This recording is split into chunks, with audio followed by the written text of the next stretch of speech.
নমস্কার। আজকের আমাদের আলোচনার বিষয় জনম কুণ্ডলী চতুর্থ ঘরে যদি রাহু থাকে তাহলে নাকি শুনেছি তাকে মালামাল করে দেয়, মানে প্রচুর পয়সার অধিকারী করে দেয়। তো এটা কিন্তু বৈদিক জ্যোতিষশাস্ত্র অনুসারে এটা কিন্তু ব্যাখ্যা করা হয়েছে। মূল আলোচনায় যাওয়ার আগে সকলকেই বলবো, পুরো আমার ভিডিও দেখার পরে যাদের ভালো লাগবে তারা অবশ্যই আমাকে লাইক করবেন।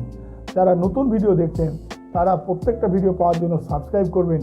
আর ভিডিও দেখার পরে আপনার যদি কোনো প্রশ্ন জাগে কমেন্ট বক্সে নিশ্চয়ই সেটা লিখে জানাবেন, আমি চেষ্টা করবো তাদের উত্তর দেওয়ার। এবার আমরা মূল আলোচনায় ফিরে আসি। চতুর্থ ঘরে রাহু মালামাল করে দেয়, অর্থাৎ চতুর্থ ঘরে যাদের রাহু আছে তারা আকস্মিকভাবে হঠাৎ করে প্রচুর ধনের অধিকারী হয়ে যান। মানে একবারে নিচে থেকে, রাস্তা থেকে তারা একবারে বহু ওপরে তারা উঠে যায়। একটা জিনিস সবসময় মনে রাখা দরকার যে রাহু কেতু এরা হচ্ছে মায়াবী গ্রহ, মানে এরা ছায়া গ্রহ, তাই এদের ফলাফল সবসময় একরকম হয় না। মানে অনেকেরই ছকে দেখা যাবে যে চতুর্থে রাহু রয়েছে কিন্তু সকলেরই এক ফল। কিন্তু চতুর্থ ঘরে যাদের রাহু থাকে তারা লটারি, শেয়ার বাজার বা ফাটকা কোনো জায়গা থেকে, ক্যাসিনো, মানে হঠাৎ করে প্রচুর অর্থের অধিকারী হয়ে যায়। অনেক সময় পৈতৃক সম্পত্তি থেকেও প্রচুর অর্থ লাভ করে।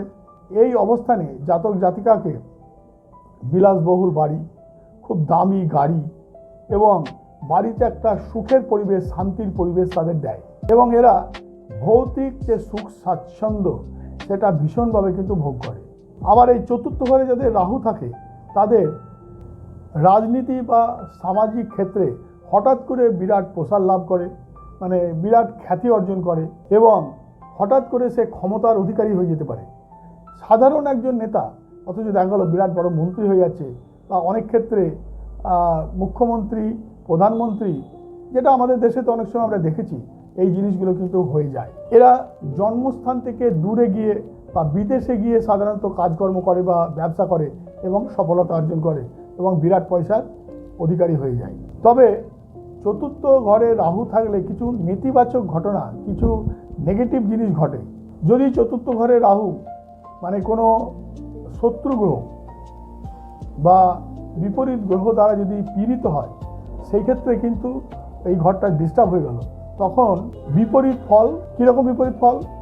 চতুর্থ ঘর মানে সুখের স্থান, চতুর্থ ঘর মানে ঘর, বাড়ি, বাহন, এইসবের স্থান। তাহলে এইসব জায়গা থেকে কিন্তু আমাদের অসুবিধা তৈরি হয়। হয়তো প্রচুর অর্থ অধিকারী কিন্তু মনে শান্তি নেই, অর্থ আছে অথচ সে অর্থ হঠাৎ করে চলেও যাচ্ছে। মায়ের শরীর নিয়ে সবসময় একটা টেনশন থাকে, মা শারীরিকভাবে ভুগতে থাকেন বিভিন্নভাবে।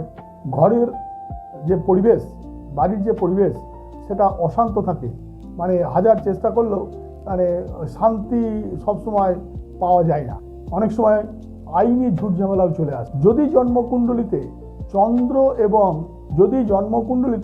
চন্দ্র এবং শুক্রের অবস্থান খুব ভালো হয়, তারা যদি খুব শুভ অবস্থানে থাকে, তারা যদি খুব পাওয়ারফুল হয়, তখনই একমাত্র চতুর্থ ঘরে রাহু খুব ভালো, মানে বিশাল ভালো। অর্থাৎ চন্দ্র যদি বৃষতে থাকে বা শুক্র যদি মিনে থাকে বা যদি নিজের ঘর বৃষ বা তুলায় থাকে, সেই সব ক্ষেত্রে কিন্তু রাহু চতুর্থ ঘরে থাকলে মানে বিরাট ফলের, আকস্মিকভাবে হঠাৎ করে ধনী হয়ে যাওয়ার, বিরাট বড় পজিশন পেয়ে যাওয়ার এটা কিন্তু আশা করা যায়। আবার যদি চন্দ্র এবং শুক্র পীড়িত হয় তাহলে জাতক জাতিকা অধার্মিক হয়, অসৎ উপায়ে ধন অর্জন করে, অনৈতিকভাবে টাকা অর্জন করে, মানুষকে ঠকাতে থাকে। এই ধরনের কাজগুলো কিন্তু মানে চিটিংবাজ টাইপের আমাদের সমাজেও তো হয়েছে। গত কয়েক বছরে আমরা তো দেখেছি প্রচুর পয়সা মানুষের, সাধারণ মানুষের প্রচুর পয়সা বিভিন্নভাবে হরণ করা হয়েছে। তো এই ধরনের যে চরিত্র, এটা কিন্তু সেই কারণে হয়।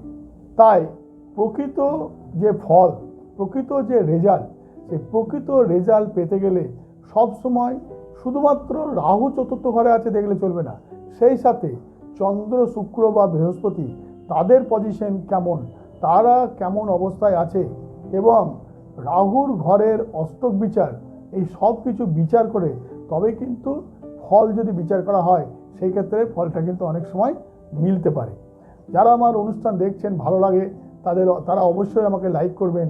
আর যেটা আগেও বলেছি, যদি আমার অনুষ্ঠান দেখার পরে আপনাদের মনে কোনো প্রশ্ন জাগে, কমেন্ট বক্সে অবশ্যই লিখে জানাবেন। আমি সময় পেলে নিশ্চয়ই চেষ্টা করব আপনাদের উত্তর দেওয়ার। আমি কোনো পেশাগত জ্যোতিষী নই, আমি কোনো পেশার জন্য এই কাজ করছি না। আমার এই সাবজেক্টটাকে ভালো লাগে। এই সাবজেক্টটা অনেকটা সায়েন্সের মতো, মানুষ বোঝে না। এটা হয়তো সমাজে কিছু মানুষের জন্য নিন্দিত হয়ে গেছে, কিন্তু এই সাহিত্যটা কিন্তু কোথা থেকে এসেছে সেটা দেখতে হবে। স্বয়ং শিব, গণেশ, হনুমানজি এবং তারপরে পরাশর থেকে শুরু করে বড় বড় মুনি ঋষিদের হাত ধরে কিন্তু এটা আমাদের কাছে এসেছে।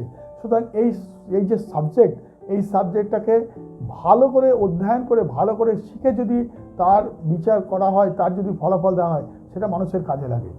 সবাই খুব ভালো থাকবে।